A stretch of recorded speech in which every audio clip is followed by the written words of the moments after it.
윤석열, 이제 그 종말이 너무나도 빠르게 다가오고 있습니다.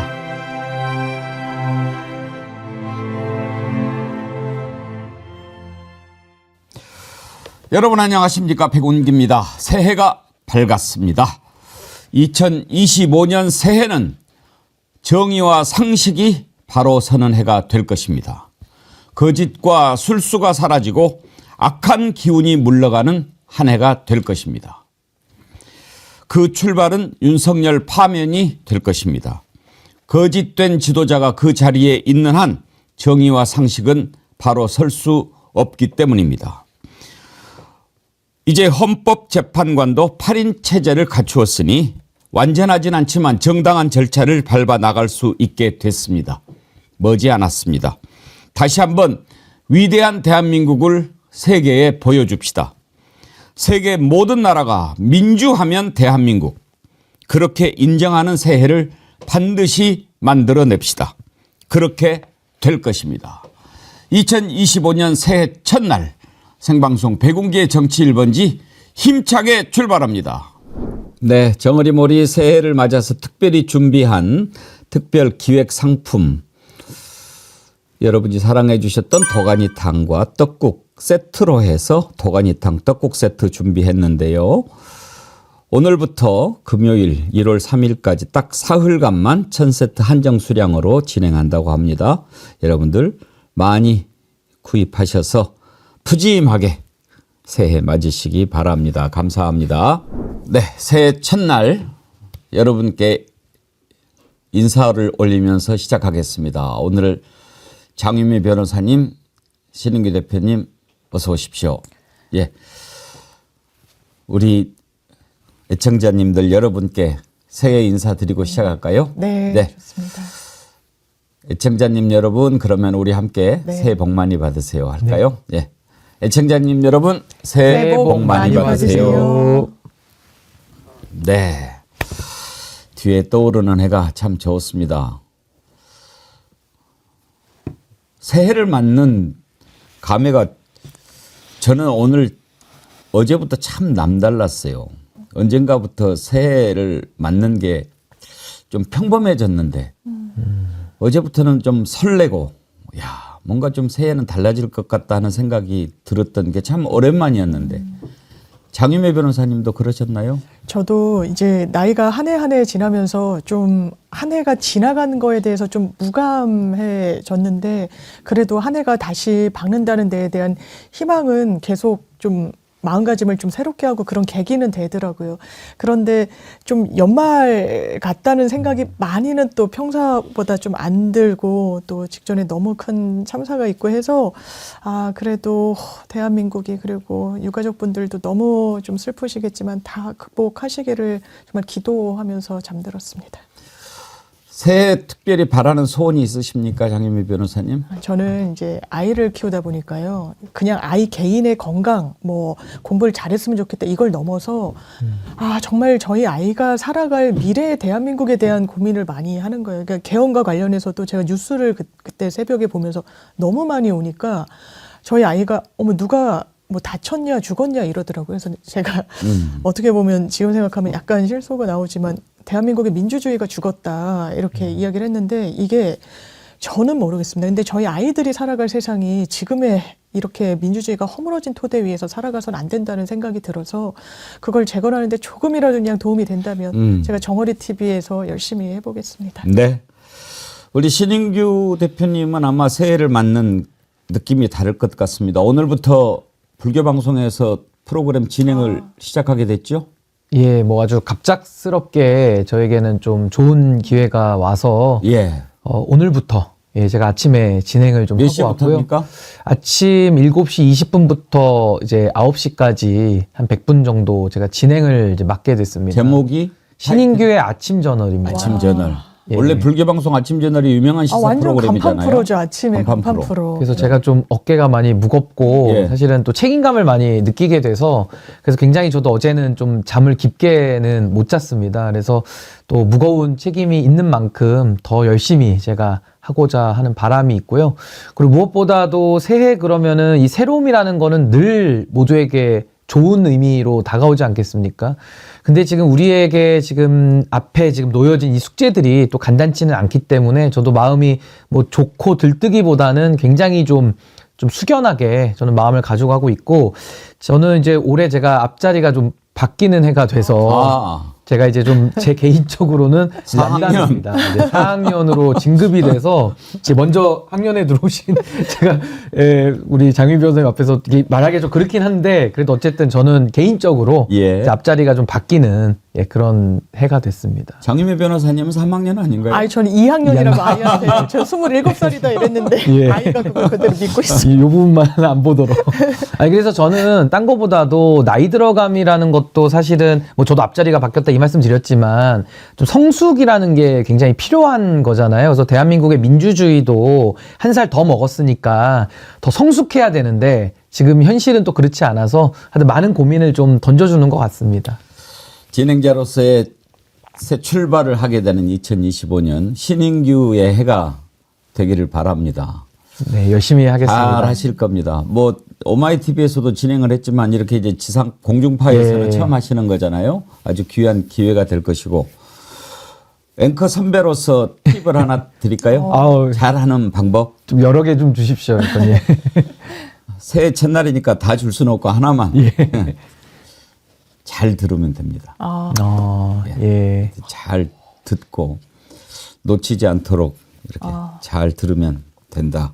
근데 오늘은 제가 아침에 가서 하는데 처음 하다 보니까 뭐 듣고 뭐가 없이 그렇게 정신이 돼요. 그냥 없어서. 그 제 앞에 이건 뭘까라는 생각에 굉장히 이 생방송의 무게감이 커서 하여튼 오늘 굉장히 힘들었는데 앞으로 예. 조금씩 더 그럼요. 적응이 돼야 될 것 같습니다. 처음인데 그 잘 들으면 되는 거 당연한 것 같고 쉬운 것 같지만 그게 되게 어려워요. 아, 네. 잘 듣는다는 거. 아니, 저도 출연할 때 보면 잘 듣는 진행자분이 계시고 이게 잘 듣는 게 그러니까 안 들으려고 해서 뭐 이런 게 아니라 그게 어려워서 이게 왜냐면 맥락에 맞춰서 흐름에 따라서 질문을 주시는 분이 있고 흐름이 딱딱 끊겨도 그냥 원래 이제 주어진 대로 하시는 분들이 계시는데 아, 이게 되게 힘든 일이다라는 체감이 들더라고요. 그러니까 다른 생각을 하면 놓치거든요. 이렇게 이제 진행을 할 때 보면 이 다음에 이제 어떤 아이템을 또 넘어가야 되니까 그거 생각하고 자료 찾다 보면 귀는 듣고 있는데 내가 못 듣는 거예요. 네, 안 들어. 네, 못 듣는 거죠. 그 사람이 무슨 얘기를 했는지를 알아야 되니까. 그래서 잘 듣는 게 중요하다. 그러면 잘 들으려면 어떻게 해야 되는가? 그것은 나중에 따로 한번 예. 특강을 한번. 아유, 꼭 좀 부탁드리겠습니다. 내가 겸손하지 못했나? 아유, 아니. 예. 아유. 자, 여러분 앞에서 말씀드린 대로 올해는 정말 정의와 상식이 바로 서는 그런 해가 될 겁니다. 저는 그렇게 믿고 있습니다. 왜? 우리가 만들었으니까요.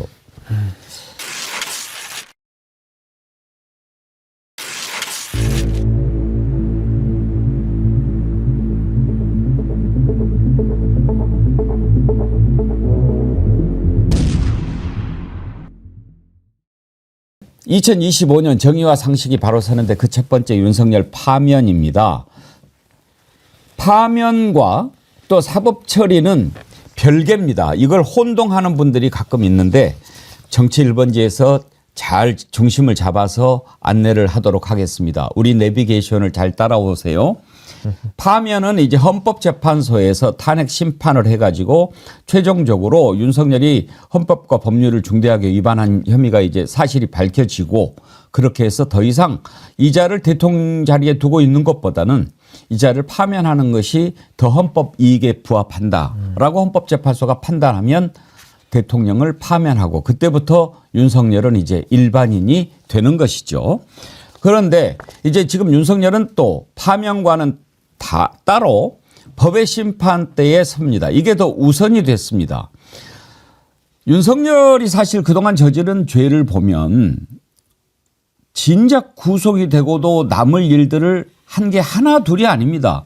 지금 제대로 드러나지 않아서 그렇지 한두 가지입니까? 뭐 셀 수가 없지 않습니까?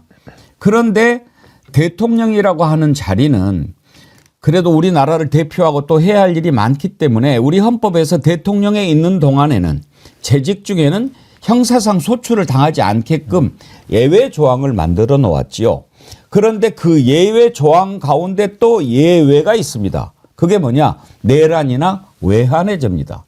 내란을 일으키거나 또 전쟁을 일으키면 그건 대통령이 돼서는 안 되는 사람입니까?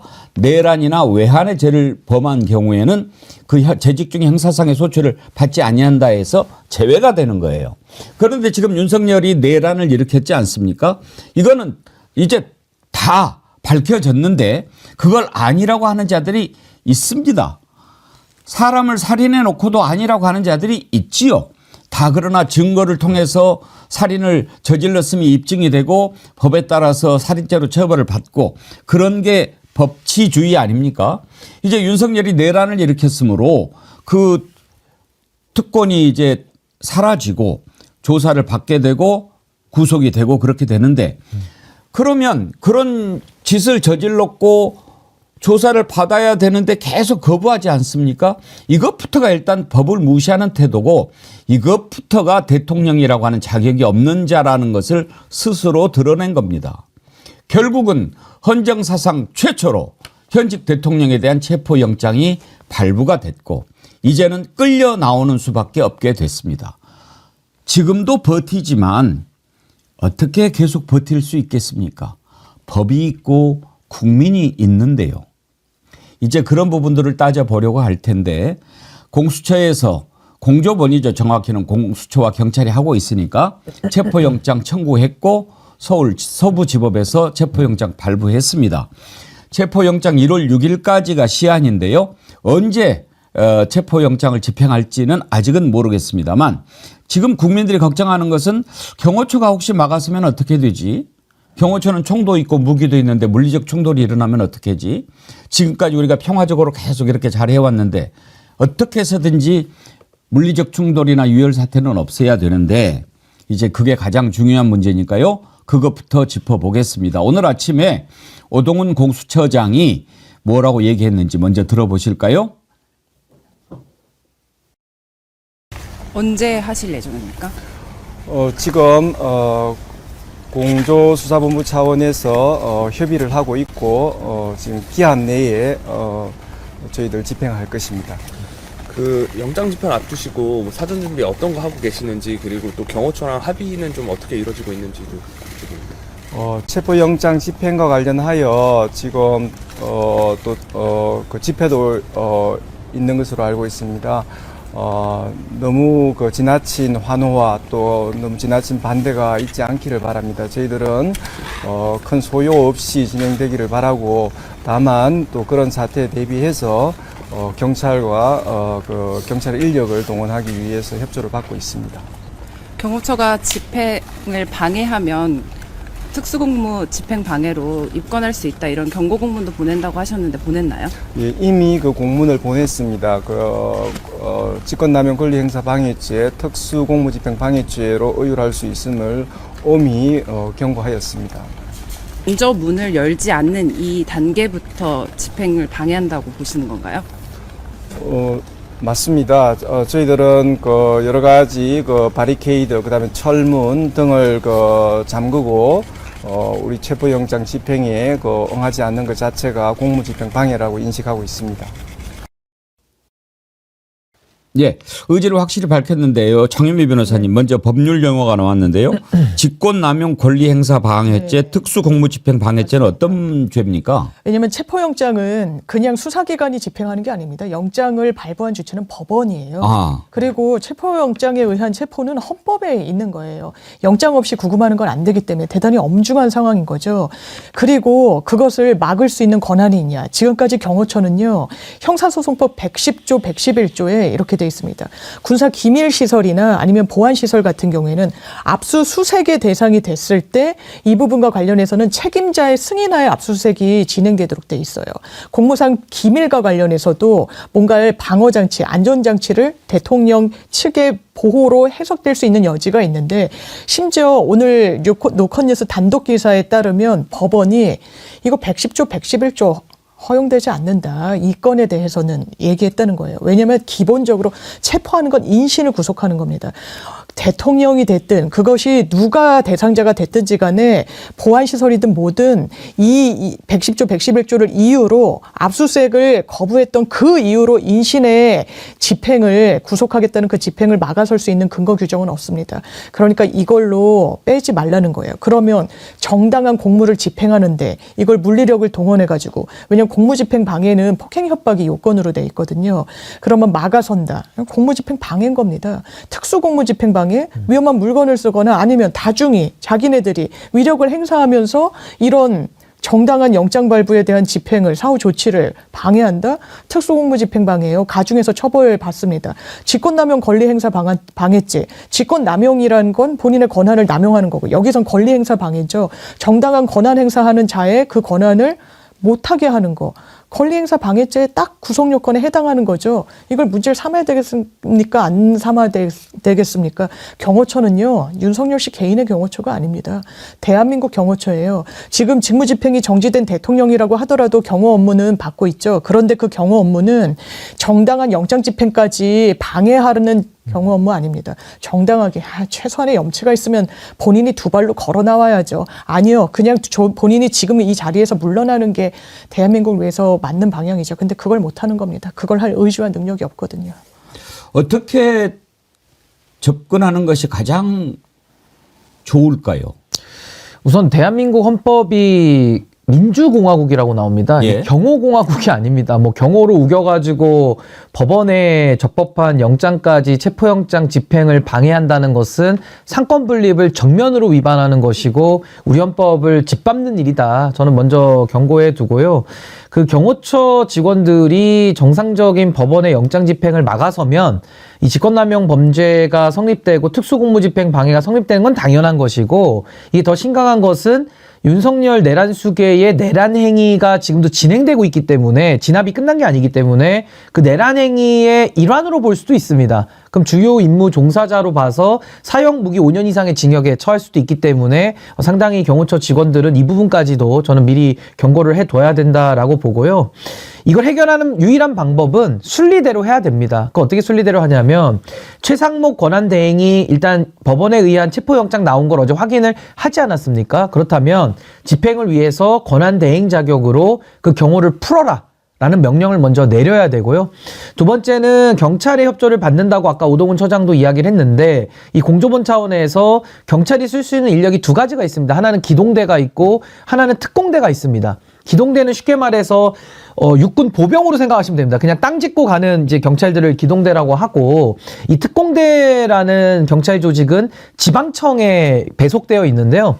그 특공대가 이제 하늘을 넘나드는 이제 그런 경찰 조직이기 때문에 뭐 헬기도 이용할 수 있고 다양한 특수전들을 할 수 있는 부대라서 유혈 사태를 막기 위해서라도 저는 초강경의 무력 사용을 저는 가지고 들어가야 된다. 그러니까 쉽게 말해 쓰려고 들어간다는 것이 아니라 경호처의 저항을 원천적으로 봉쇄하기 위해서 저는 경찰의 특수한 저는 경찰의 도움을 받아야 된다고 보는 것이고 마지막으로는 전 이제 경찰이 그 과거에 전두환 체포 때와 마찬가지로 의지를 가지고 국민들이 함께 여론으로 뒷받침하면서 전 윤석열 체포를 반드시 저는 빠른 시일 안에 집행해야 된다. 저는 그렇게 생각합니다. 사실 지금 윤석열 체포는 전두환 체포 때와는 상황이 완전 다릅니다. 전두환은 대통령에서 물러난 뒤에 내란죄로 이제 영장이 집행이 됐는데 그때 당시에 대통령이 김영삼 대통령이었습니다. 골목에서 성명을 발표하고 경남 합천으로 내려가 버렸는데 영장이 나와 있는 상태였습니다. 그랬는데도 나 못해 하고 내려갔어요. 그걸 김영삼 대통령이 뭐라? 가서 끌고 와! 이렇게 돼서 된 겁니다. 꼼짝할 수 없는 거죠. 그런데 지금은 현직입니다. 그만큼 어렵고 위험한 일입니다. 이은주님, 숨 쉴 틈도 주지 말고 나비처럼 날아 벌처럼 쏘아서 끌어내야죠. 모든 것을 일사천리로 정광석화처럼 끝내야 합니다. 그러셨고요. 오랑카야님, 내일부터 국민들 정상 일과할 수 있게 오늘 중으로 체포해야 합니다. 콜걸님, 악력까지 구속돼야 내란 잔불 꺼집니다. 김북일님, 경호처 내란 우두머리 지시로 막으면 인생 조진데이.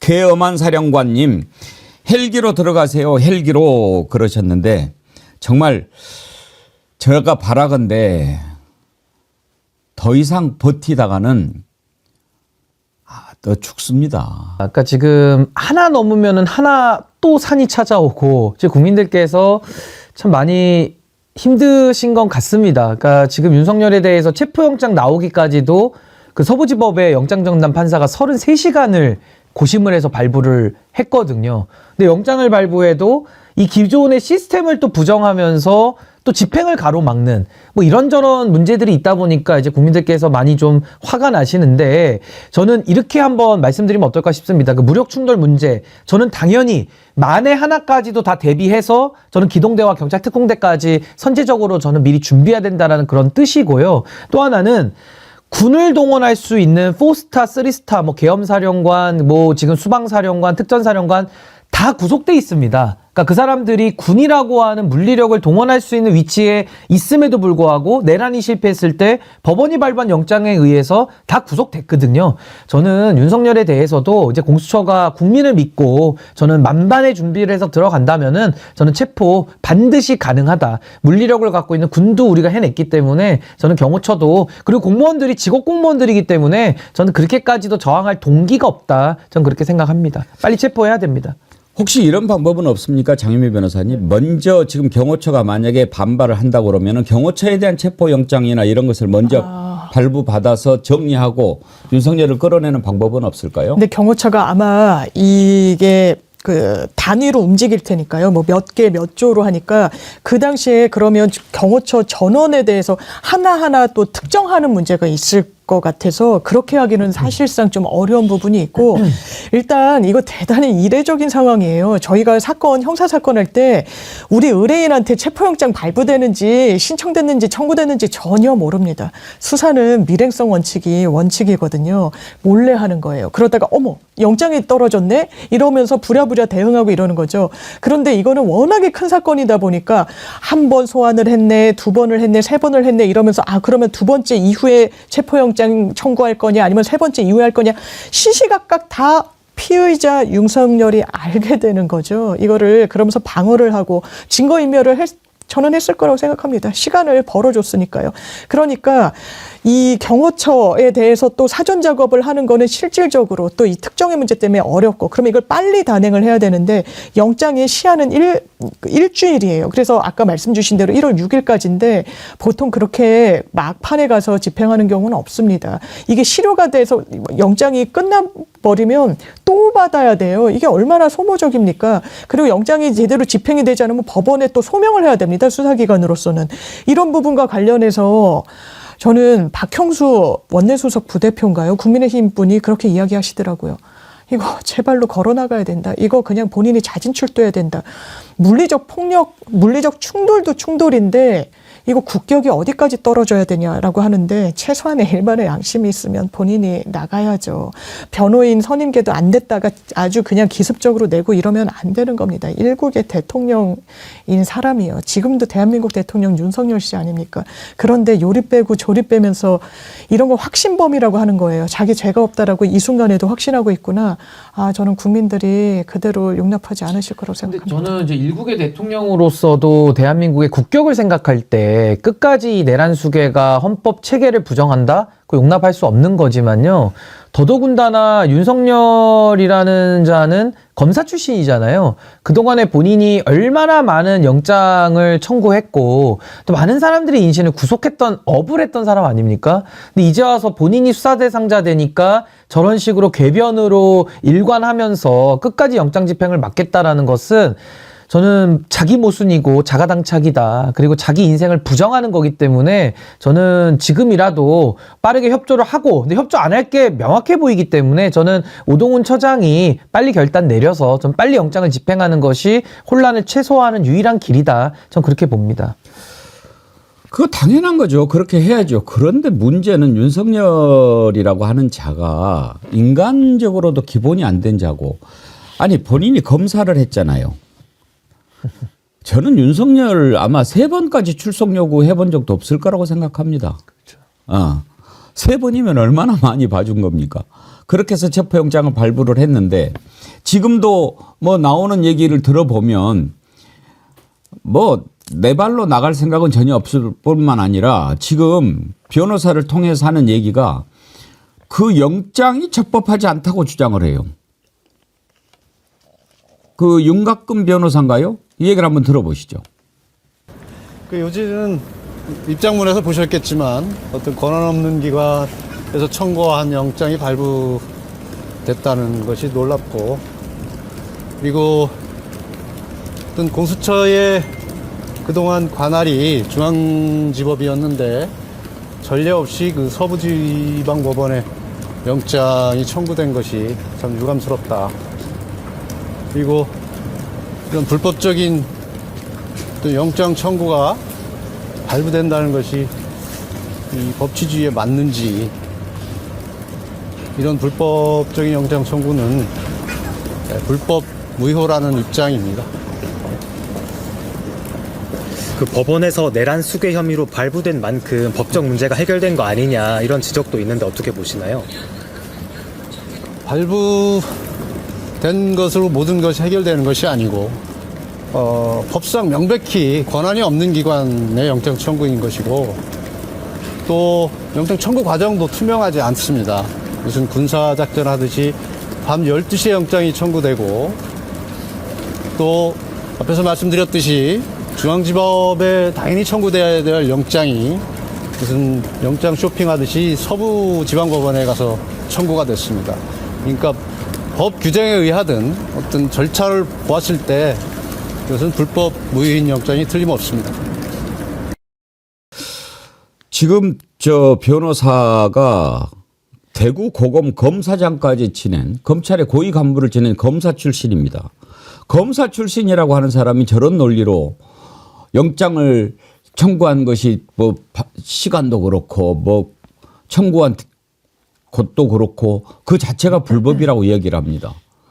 장미 변호사님, 저게 말이 되는 논리입니까? 이게 공수처법 31조 때문에 그러는 건데요. 이제 공수처 검사가 기소하는 사건의 관할은 서울중앙지방법원에 있다라고 되어 있고, 단서 조항으로 뭐 예외를 규정을 하고 있어요. 그런데 공수처는 정확하게 보면 내란죄에 대해서는 수사 권한은 없고, 다만 이제 직권남용에 대한 관련 사건으로 있다라고 이번 재판부도 이제 결정을 낸 거고, 대통령 윤석열에 대해서는 기소 권한은 없습니다. 이게 검찰로 다시 넘겨야 돼요. 이 재판에 넘기려면.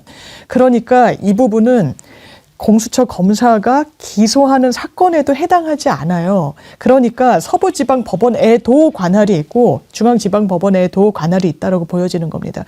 그러면 관할이 있을 때 저희가 피해자들이, 그러니까 수사를 받는 수사선상에 있는 사람들이 아주 지연 말단적인 것부터 다투는 경우는 이거는 별로 좋은 신호는 아니에요. 다른 큰 맥락에서 이게 다툼의 이 승산이 별로 없다라고 할 때 아주 작은 것부터 하고 나가는데, 이 부분 법꾸라지의 전형인 거죠. 그래서 김용현 씨에 대해서도 어떻게 했습니까? 수사권이 있다고, 검찰한테 있다라고 영장실질 단계에서 판단을 받았고, 그리고 문상호 전 정보사령관에 대해서는 공수처가 기소를 하면서 그 당시에도 아니 이거 관할이 없다라고 했지만 법원이 그렇지 않다라고 이미 이제 매짐이 되고 있거든요. 다만 이 부분이 계속 논란이 될 수는 있어요. 왜냐하면 직권남용보다 내란죄가 법정형이 워낙에 높다 보니까, 아니 꼬리가 몸통 수사를 정당한 게 맞아? 너네는 요 정도만 수사 권한이 있는데 이렇게 큰 것까지 관련 사건이라고 하겠다고 해? 라고 해서 본 심판에 갔을 때 이게 또 쟁점이 될 수 있기 때문에,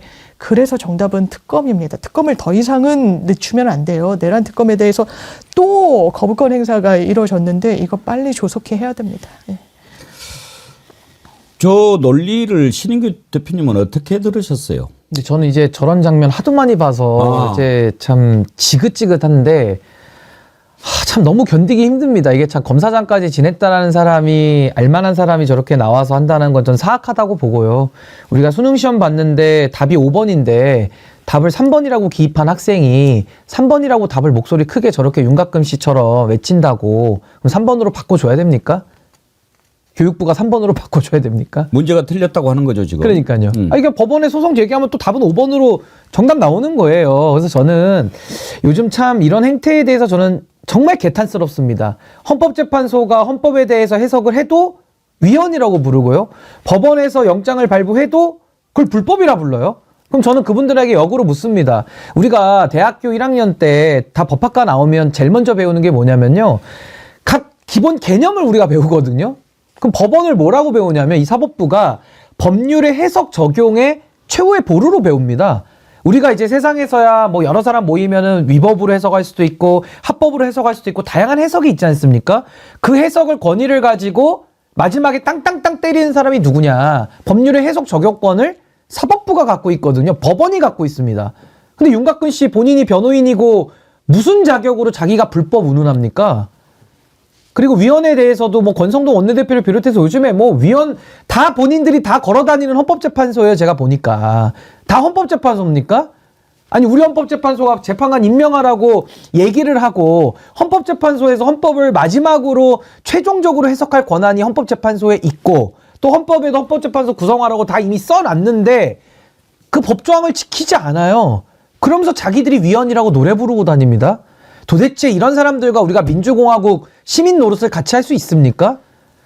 정말 참담하고 특히나 이런 짓거리를 하는 것들이 법을 배웠다라는 특히 검사 출신들 권성동도 검사 출신이고 윤곽금도 검사 출신이고 윤석열이도 검사 출신이고 이게 뭡니까 이게?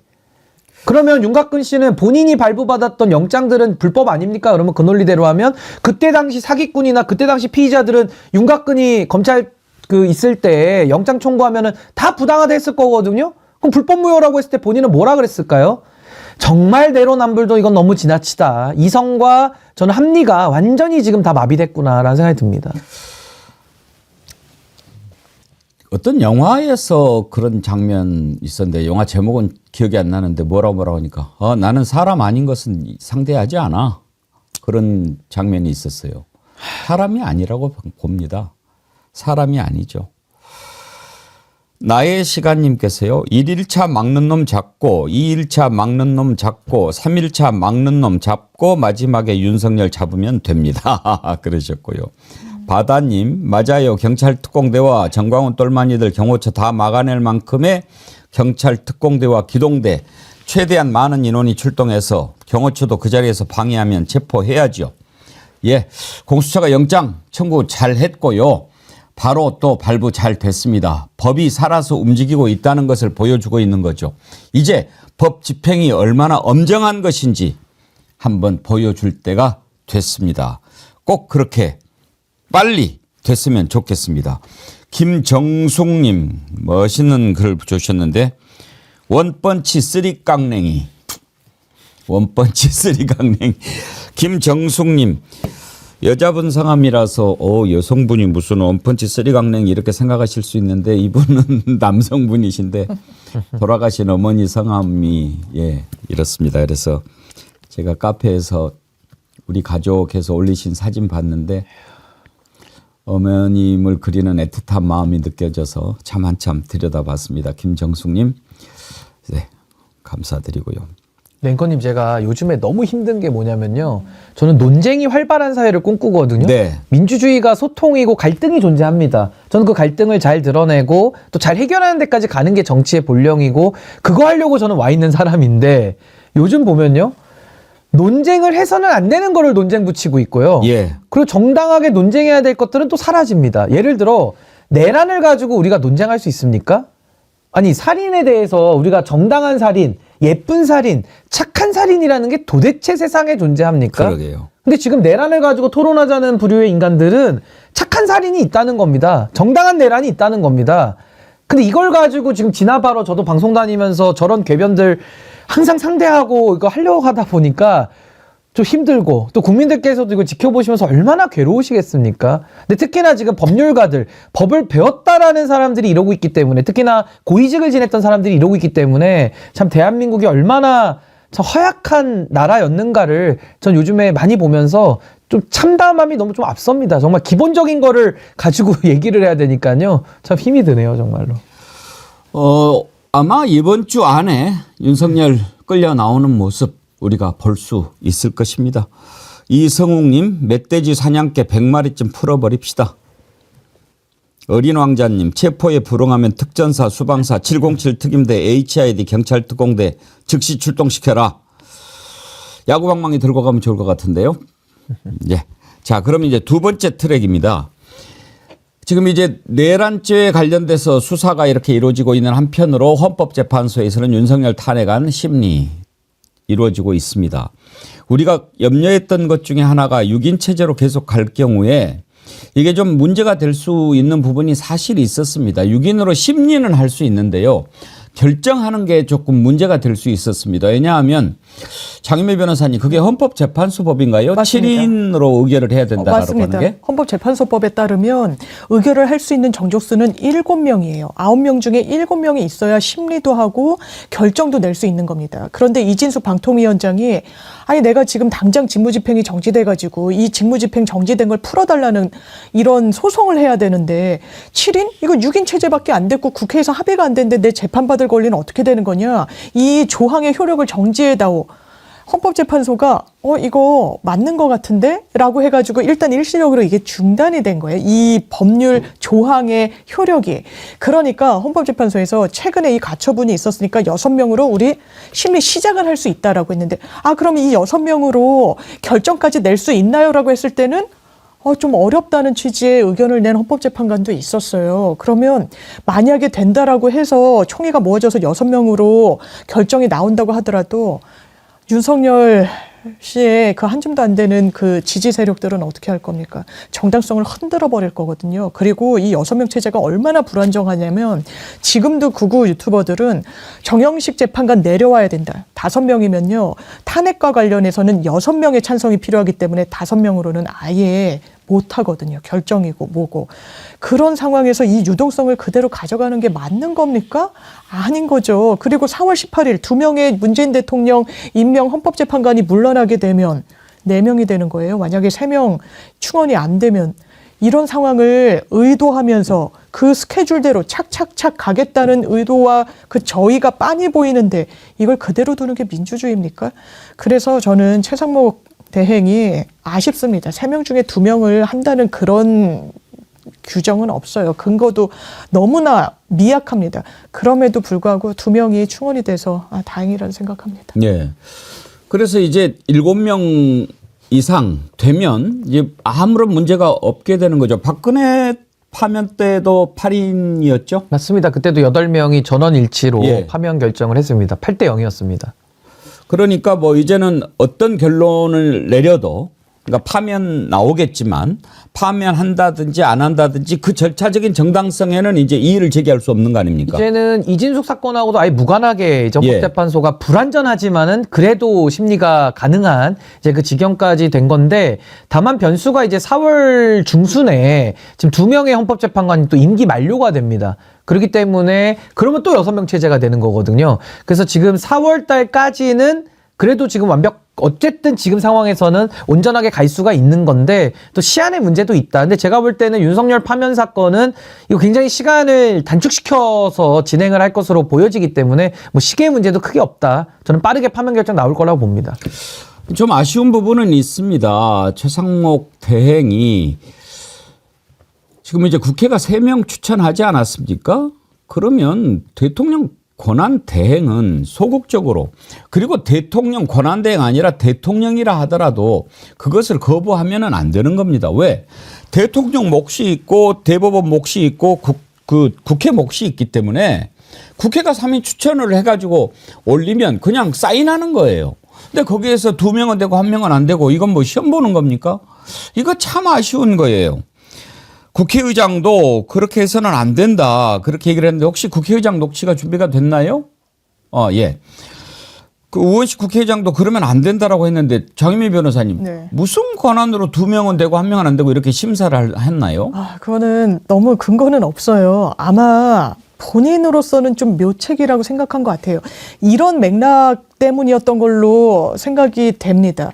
이 지금 국회 추천 몫의 3명이 공석이었을 때 굉장히 줄다리기가 있었던 거예요. 이제 민주당 하나, 국민의힘 하나로 하고 나머지 하나는 민주당과 국민의힘이 공동으로 합의한 인사로 하자라는 게 국민의힘의 몫이었는데 민주당에선 우리가 의석수가 훨씬 많고 그 부분을 이제 반영을 하면 2대 1로 하는 게 맞다라고 했던 거예요. 실랑이가 있었던 거죠. 줄다리기가 있었습니다. 그러다가 추경호 당시 원내대표가 정확하게 이런 워딩을 해요. 뭐라고 하냐면 사흘 뒤 22일까지 국회 추천 헌법재판관 3명의 추천을 마무리하기로 어제 여야가 합의했습니다. 그래서 마은혁 정계선 민주당에서 추천한 거고요. 조은창 후보자를 국민의힘에서 추천한 거예요. 이걸 두 글자로 합의라고 하는 겁니다. 심지어 추경호 원내대표는 합의됐다라고까지 마침표를 찍었었어요. 당신이 뭔데 합의가 됐는지 안 됐는지를 이야기를 합니까? 심지어 한덕수 전 권한대행이 됐죠. 합의해오라고 하니까 동아일보 사설 제목이 이랬었어요. 비현실적 합의 핑계로 헌법재판관 임명 피한 한내 무책임. 무책임한 겁니다. 신기루 같은 합의를 이야기하고 있는 거예요. 그러니까 이런 맥락이 있다 보니까 2대 1로 하는 부분과 관련해서 한 명은 좀 논란의 여지가 있을 수 있겠구나. 최상목 경제부총리가 그러면 하나하나는 하고 한 명에 대해서는 안 할게. 그런데 마은혁 재판관과 정계선 재판관 둘 중에 한 명을 고른 그 선택의 근거는 뭡니까? 그러니까 아마 이거 권한쟁의 심판을 할 거예요. 국회의장이 국회를 주도로. 이거는 국회의 표결권이 완전히 심각하게 침해당한 겁니다. 국회의장이 권한쟁의 심판을 청구한다고 하더라고요. 그러면은 어디에서 결정을 합니까? 헌법재판소에서. 헌법재판소에서. 그럼 헌법재판소에서 이거는 국회가 하는 대로 맞다라고 하면 또 대통령이 그대로 따라야 되는데 대행이 또 안 하면 어떻게 됩니까? 이거는 안 한다는 건 사실 상상할 수가 없는 거고요. 상권분립에 너무 위중한 저해가 되기 때문에 이 부분과 관련해서는 권한쟁의 심판을 하면 인용될 가능성이 매우 높아요. 왜냐하면 이게 어떠한 상당한 근거가 없어요. 3명 중에 2명을 자기 입맛대로 임명할 수는 없는 거거든요. 3명을 다 하는 게 대법원도 헌법재판소도 심지어 법학 교수들 협의회도 다 국민의힘 추천 헌법재판관도 맞다라고 하고 있는 거예요. 근데 그거를 안 하고 3명 중에 2명을 딱 한다? 이거는 아마 옳지 않다라고 헌법재판소가 마침표를 찍을 거고 그 결정에는 그대로 수용할게 될 수밖에 없을 근데 거예요. 요거를 만약에 최상목 권한대행이 헌법재판소의 권한쟁의 결정도 만약에 부정하면서 끝까지 안 한다. 그럼 탄핵이죠. 탄핵이죠. 무조건 탄핵이죠. 그러니까 근데 윤석열 정부 그 내각을 보면 좀 정신이 제대로 바뀐 사람이 없는 것 전혀 같아요. 없죠. 전혀 없고 최상목은 만약에 지금 전 최상목 권한대행이 지금 저 보이고 있는 태도는 사실 윤갑근하고 되게 비슷합니다. 그러니까 법을 자기가 지금 만들고 있어요. 짐이 곧 법이답니다. 짐이 곧 국가다라는 겁니다. 아니 우리 헌법 어디에 최상목 권한대행은 여야 합의를 마치 한덕수가 물려주고 간 유산처럼 얘기를 하거든요. 그럼 한덕수 권한대행이 있을 때 그래서 탄핵당했지만 한덕수 권한대행이 임명을 거부할 때 여야 합의를 갖고 와라. 국회 몫에 대해서. 그럼 저는 역으로 묻고 싶은 게 그 조항이 어디 나와 있냐는 겁니다. 안 나와 있어요. 우리 헌법에는 명확하게 국회가 추천한 3명을 대통령이 형식적으로 임명한다. 대통령의 의무다. 책임이다라고 되어 있는 거거든요. 근데 이 조항을 가지고서 이제 최상목 권한대행은 한덕수의 유지는 유지하되 조금 진일보해서 난 2명까지만 할게. 어차피 헌법 위반은 위반인 겁니다. 그래서 저는 그 최상목 권한대행께서도 어떻게 무슨 근거를 조항으로 그렇게 이야기하는지를 얘기를 못해요. 조항이 없기 때문에. 그래서 저는 우원식 의장께서 권한쟁의 하신다는 건 너무 잘하신 거고 빨리 전 헌법재판소가 결정 내려서 그대로 저는 이 사태가 마무리되기를 바랍니다. 법을 창조할 수는 없는 겁니다. 그 윤석열 내각을 제가 말씀을 드렸는데 한덕수 총리는 참 말이 안 되는 사람이었어요. 왜냐하면 대통령 권한 대행이라고 하는 것은 이제 현상 유지가 가장 중요한 것 아닙니까? 그러면 쓸 수 있는 대통령의 권한이라는 게 있겠죠. 그러면 우리가 생각하기에 상식적으로 가장 큰 권한이 뭘까요? 저는 사면권이라고 생각합니다. 이 사면권 같은 경우에 대행이 하는 거 이거는 안 되지 않겠어요? 상식적으로 뭐가 된다 뭐가 안 된다 대행의 권한을 구체적으로 정해놓은 것은 없지만 그래도 우리가 생각했을 때 저것은 아니지 대행이. 그다음에 뭘까요? 거부권. 거부권도 대통령이 아니면 대행으로서 함부로 행사하면 안 되는 거 아니겠어요? 그리고 임명권도 어느 정도 적절하게 행사를 해야 되겠죠. 예를 들어서 내가 대통령 권한 대행이니까 임명권이 있으니까 지금 있는 내각들 다 치워버리고 내 마음에 드는 사람으로 채운다. 이건 좀 아니잖아요. 그런데 거부권은 행사하고 임명권을 행사 안 한 게 한덕수였는데 그 그게 또 가장 말이 안 되는 게 뭐냐면 이 임명권은 적극적으로 행사하는 임명권도 아니고 국회가 추천한 것을 대통령이 그냥 임명하는 절차상 임명권에 불과한데 거부권을 행사한 자가 그것을 못하겠다. 그게 말이 안 된다는 거죠. 그런데 최상목 대행은 어떻게 보면 더한 행위를 했어요. 누구는 되고 누구는 안 된다? 이건 더 웃기는 짬뽕이죠. 말이 안 되잖아요. 그리고 앞뒤도 안 맞아요. 한덕수 총리 또 말이 앞뒤가 안 맞았는데 이 최상목 대행도 특검 거부권 행사하면서 삼권 분립이라고 얘기를 하더라고요. 그 삼권 분립을 얘기하면서 국회가 추천한 헌법재판관을 내가 이것은 되고 이것은 안 된다라고 하는 거야말로 삼권 분립을 침해하는 그런 행위가 아닙니까? 그리고 또 하나의 모순이 뭐냐면요. 이게 헌법재판관 임명하는 게 위헌이기 때문에 본인은 못한다 그래요. 그러면서 또 특검법 같은 경우에는 또 본인이 거부를 하거든요. 그 자체가 또 위헌인데, 그러니까 위헌성이 있으니까 거부하겠다라고 하면서 본인도 정작 위헌적인 행동을 지금 연달아서 하고 있기 때문에 이자들의 말이 뭐 모순 충돌되는 게 어제 오늘 일이 아니고요. 이제는 갈 때까지 가가지고 내란 이후에 끝까지 발악을 하면서 온갖 주장들, 그냥 뭐 말이면 말이라고 그냥 막 내뱉고 있는 겁니다. 마치 그냥 어제 술 먹고 나와가지고 주치 상태에서 아무 말이나 하듯이 딱 그 상태거든요.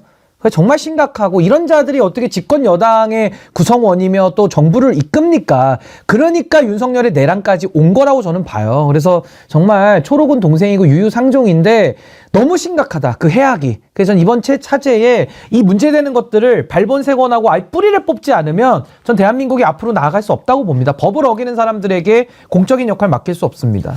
최상목 대행은 그리고 뭔가 단단히 착각을 하고 있는 것 같은데요. 그전에 경제부총리라고 경제 얼마나 지금 망쳐놨는데 그것도 좀 따져봐야 될 일인데 다른 것은 신경도 안 썼나 봐요. 이번에 3명 중에 2명만 임명하면서 여야 합의를 얘기합니다. 이거요. 여야 합의가 됐던 거예요. 여야가 합의했으니까 추천이 됐지 국민의힘 몫이. 그리고 국회에서 임명 동의를 한 거 아니에요? 추경호 원내대표 때 여야 합의했어요. 이 사람아.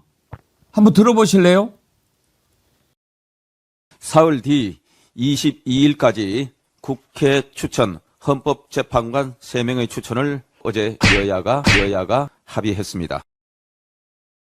자, 합의했잖아요. 장윤배 변호사님. 아니, 저는 그러니까 국민의힘이 너무너무 이해가 안 돼요. 이 국면에 윤석열 대통령을 엄호하고 뭐 내란 동조 세력이라고 이야기하지 말라고 하는데 하는 행태는 딱 거기에 머물러 있는 거 아닙니까? 이런 걸 두 글자로 합의라고 하는 거예요. 본인들의 육성으로 원내 지도부의 가장 정점에 있는 추경호 원내대표가 합의됐다라고 이야기를 한 거예요. 합의 안 됐으면 본인들 추천 몫의 헌법재판관 추천조차 안 했겠죠. 합의에 따라서 추천했던 거 아닙니까? 그런데 표결에는 싹 빠져놓고 또 표결에 빠져놓고 권한쟁의 심판을 국민의힘이 하더라고요. 아니요, 이거 한 헌법재판관 지내신 변호사님이 이야기하시더라고요. 이거 각하될 것다. 자기들이 들어오지도 않고 표결권이 침해됐다고 얘기하는 그런 경우가 어디 있냐. 이거 국민들이 보고 있습니다. 이거 역사가 기록되고 있어요. 국민의힘도요.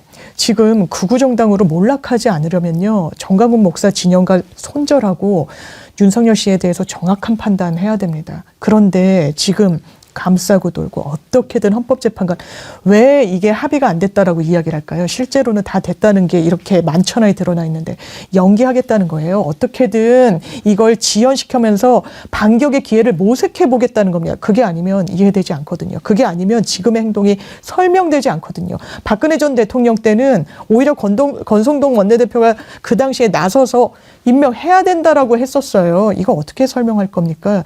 이 부분 본인들 당을 선택할 건지 윤석열 개인을 선택할 건지 이 선택지에서 오답을 내고 있구나 안타깝습니다. 웃기는 짬뽕이 또 있어요. 오늘 아침에 보니까 정진석 비서실장이랑 수석 최상목 대행한테 일괄 사의를 표명했대요. 저 자식들이 이제서 정신을 차렸나 했더니 알고 봤더니 헌법재판관 임명에 항의하여서 사의를 표명했다는 거예요. 아이고 그러세요. 무섭네요. 아이고. 에라이. 신인규 대표님. 저는요, 이걸 딱 보면서 뭐가 생각나냐면 도망갈 찬스만 엿보다가 이게 찬스다 하고 하는 그런 짓 같다는 생각이 확 들던데요. 근데 저는 이게 그러니까 윤석열 정부 사람들 아닙니까? 결국 뭐 윤석열은 탄핵을 당했고 그 남아있는 이제 잔존 그 세력들인데 최상목 권한대행에게 항의를 한다면서 지금 사표를 내고 나가는 거거든요. 잘 생각해 보시면요. 지금 제주항공 여객기 참사로 수습의 책임을 공무원들이 해야 되는 겁니다. 근데 거기에 대해서 연불에 대해서는 아무 관심이 없고 오로지 제밥만 보고 정치에 왔다라는 것을 저렇게 투명하게 입증할 수 있을까? 그러니까 공무원 신분으로서 자기들은 그동안에 행정을 한 게 아니라 정치를 해왔다라는 반증인 거거든요. 그러니까 본인들이 항의하면서 나가고 이게 어디서 봤던 장면 같냐면요. 한동훈 대표 시절에 막 행정관들 30명이 뭐 모여서 항의 성명 낸다 그러고 막 난리를 친 적이 있어요. 그러니까 도대체 이게 행정을 하러 간 사람들인지 국민들의 공복인지 자기들이 거기 왜 와 있는지 뭘 해야 되는지를 전혀 모르는 사람들이 그 자리를 박차고 있었구나. 그래서 저는 오히려 사표 쓴다니까 잘 됐고요. 정진석 비서실장을 필두로 영원히 보지 맙시다. 영원히 공직에서 저는 영구 추방을 해야 되고 이제 직에서 내려오잖아요. 오히려 수사하기는 훨씬 수월합니다. 저는 바로 체포해가지고 다 저는 내란죄에 대해서도 아직 수사할 게 많이 남았거든요. 저는 이제 군만 지금 체포가 돼 있는데 정부, 내각 그리고 대통령실, 안보실 다 저는 체포해서 저는 다 내란죄 수사 저는 반드시 지금 진행해야 된다고 봅니다. 잘 사표 됐습니다. 수리하고 정말 체포 빨리 해야 돼요. 바로 체포해야 됩니다. 욕구 불만 바코드님 해외 도망간다. 체포해. 그러셨어요. 중흥동 장구경님 갑자기 짬뽕이 땡기네. 흐흐흐 그러셨는데 예 웃기는 짬뽕. 그중에서 진짜 웃기는 짬뽕이 뭔지 아십니까? 김태규 방통위원장 직무대행입니다. 장유미 변호사님. 네. 이자도 사표를 낸다고 그랬죠. 그렇죠. 사표를 낸 왜? 이유가 더 사실 황당한데요. 이게 최상목 경제부총 그 대행이 헌법재판관 2명을 임명한 거 2명도 임명하지 말았어야 된다라고 이야기를 하면서 했다는 거예요. 오늘 중앙일보 단독 보도를 보더라도 국무회의에서도 아니 당신이 뭔데 임명했냐라고 이야기를 했다는 거예요. 거기에 대한 최상목 대행의 답변도 사실 실망스럽습니다. 내가 월권한 게 맞다. 아니요. 이거는 해야만 하는 의무사항이에요. 그리고 방통 부위원장 본인 법조인 출신이잖아요. 법원에 있었던 분이잖아요. 법리에 입각하면 이런 어처구니 없는 행동이 납득이 됩니까? 모든 법조계가 입을 모아서 이야기하는 사안이에요. 다시 한번 말씀드립니다. 대법원도 헌법재판소도 국민의힘 추천 헌법재판관 후보자도 다 임명하는 게 헌법질서에 부합한다고 이야기하는 거예요. 정파를 떠나야 됩니다. 본인이 그래도 나라의 녹을 먹는 자리에서 국민을 섬기라고 그런 직책을 준 건데 이런 망발을 해서는 이런 정말 국민들을 호도하고 오독하게 하는 이런 선택을 하는 게 말이 됩니까? 자리에 어차피 있을 자격은 없는 것 같습니다. 당장 내려오십시오. 근데요, 이 김태규 대행하는 짓을 보니까 지네들부터 최상목 대행을 대통령 권한 대행으로 인정을 하지 않는 것 같아요. 국무회의 장소에서 네가 뭔데 뭐 이런 식으로 이야기를 했다라고 하는 것은 지네들부터 인정을 안 하겠다는 거 아닙니까 지금? 아니 그 내란 수계의 후예들 다 온 거죠. 내란의 윤석열 내각을 DNA가 세트로 좀 정리를 해야 될 것 같아요. 그 컨트롤 C 컨트롤 V 한 것처럼 내란 DNA를 갖다가 다 지금 김태규부터 뭐 정진석 실장 다 지금 공유하고 있는데 이 내란 글쎄 아까 제가 서두에 말씀드린 대로 이게 윤석열 하나만 가지고 끝날 일이 아닌 겁니다. 그 내란의 DNA, 내란의 정신이 아직도 도도히 흐르고 있거든요. 그래서 저는 내란이라는 것은 타협의 대상도 아니고 진압의 대상입니다. 그래서 저는 그 진압이 아직 시작도 못했다고 보고 윤석열을 저는 체포할 때부터 이제 내란 진압이 전 시작된다고 보기 때문에 이제부터는 내란의 진압 시대다. 뭐 김태규, 정진석 뭐 여러 가지 메시지 내고 있는데 지금 마지막 저는 발악으로 보고요. 이제는 내란을 진압할 때 저는 그 세력들을 일망타진해야 된다. 저는 그렇게 생각합니다. 내란죄라는 어마어마한 죄가 지금 터져서 그렇지 김태규 이자의 행위도 지금 조사를 받아서 사법 처리해야 될 것이 하나둘이 아닙니다. 직권남용도 걸려 있고요. 이번 기회에 도망가려고 하는 모양인데 싹 다 잡아드려야 됩니다. 싹 다. 오늘 새해 첫날 백운계 정치 1번지에서는 윤석열과 그 일당에 대해서 투 트랙으로 살펴봤습니다. 하나는 수사, 내란죄 관련이죠. 또 하나는 헌법재판소 파면의 과정, 이걸 살펴봤는데 이게 다 지금 정상적으로 가고 있는 중인데 이 정도 저항은 우리가 충분히 예상할 수 있습니다. 한번 생각해 보십시오. 윤석열 체포영장 집행돼 가지고 끌려 나오면 그 순간부터 영원히 돌아가지 못합니다. 어떻게 되겠습니까? 일단 체포영장 집행해서 와서 조사하면 48시간인가요? 맞습니다. 48시간 이내에 구속해야 됩니다. 그러면 구속되죠. 그리고 구속해가지고 구속영장 뭐 그건 뭐 1시간이면 나오겠지 않겠습니까? 너무 딱 떨어지는데 증거가 다 있고. 그리고 이제 기소가 돼서 재판을 받으면 최소한 징역 무기 금고입니다. 그리고 사형이고 돌아갈 수가 없어요. 그러니 그 마치 끌려가는 뭐 개돼지가 목줄을 이렇게 했는데 살려고 이렇게 막 버티고 있는 거 아닙니까? 왜? 끌려가면 죽는 걸 아니까. 그런다고 불쌍하니까 봐줍니까? 왜 그러는지 우리가 알아요. 나오면 뒤지니까. 근데 너는 뒤져야 된다. 이게 국민의 명령이 옳시다. 이걸 거부하는 자도 함께 처단해야 됩니다. 처단이라는 말 잘 썼더군요. 다 돌려줍니다. 야구방망이도 돌려주고 포승줄도 돌려주고 송곳도 돌려주고 망치도 돌려주고 다 돌려줍시다. 아니 그 국회를 유리창 깨 부수고 들어오지 않습니까?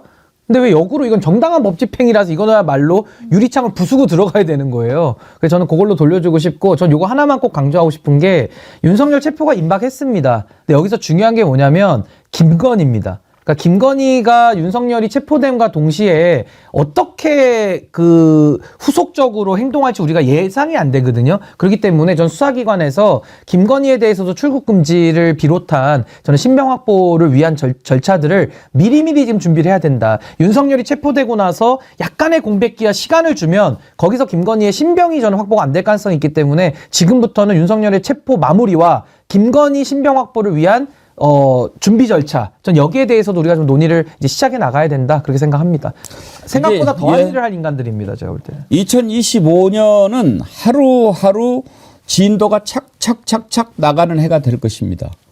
내일 다르고 모레 다르고 장유미 변호사님 언제쯤 끌려 나올 것으로 예상하십니까? 저는 당장 오늘이 적기입니다. 왜냐하면 이 부분도 일반 시민분들 출근하고 이럴 때 더 소란을 일으켜서는 안 돼요. 휴일에 집행해야 됩니다. 오늘 하길 바랍니다. 빨리 해야 대한민국이 안정됩니다. 대한민국이 정상궤도에 다시 진입할 수 있습니다. 윤석열 씨가 체포돼야. 예, 오늘 해야죠. 아니 저는 뭐 좀 너무 늦었고요. 내란 발발한 지 벌써 29일째입니다. 맞습니다. 아니 내란 수계 빼고 다 잡아놓는 내란 수습이 어디 있습니까? 내란 수계부터 넣어야죠. 그러니까 이거는 일처리가 완전히 거꾸로 됐고 저는 지금이라도 공수처가 양심이 남아 있다면 저는 빨리 경찰 협조 받아서 전광석화처럼 저는 체포 빨리 하기 바랍니다. 그런 생각은 들어요. 지금 벌써 한 달이 다 돼가는데 내란을 일으킨 지 이렇게 안 되냐.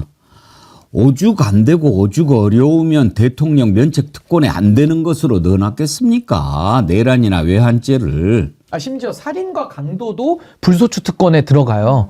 살인을 해도. 그렇죠. 내란 외환 빼고 나머지는 불소추 특권. 그러니까 이 내란이라는 거는 뭐 당연히 사람 죽이는 건 내포돼 있는 거고요. 근데 윤석열이가 살인을 해도 그러고 보니까 형사소추가 안 되네. 그러니까 체포도 못 합니다. 근데 이거 내란은 불소추 특권 밖에 있는 거예요. 이해가 확 됐어요. 국가 반역죄라고 보시면 됩니다. 조선시대로 비유하면요. 삼족을 멸했던 겁니다. 현행범도 안 됩니까? 대통령은? 안 되죠. 불소추 특권이죠. 이야. 그러니까 내란 외환만 처벌하게 돼 있는 겁니다. 그걸 저지른 거 윤석열. 거의 이거는 뭐 민주주의 국가에서는 듣도도 보도도 못한 일을 지금 한 겁니다. 근데 천하태평하게 지금 29일째 스크린 골프를 안에서 치는지 사우나를 하는지 모르고 술을 먹는지 수육을 먹는지 뭘 먹는지 모르지만 이걸 놔둬야 됩니까? 당장 체포해야죠. 너무 늦었죠 지금. 예. 앞으로 진도를 착착착착 여러분과 함께 밟아나가면서 정의와 상식을 바로 세우는 백운계 정치 1번지가 되도록 하겠습니다.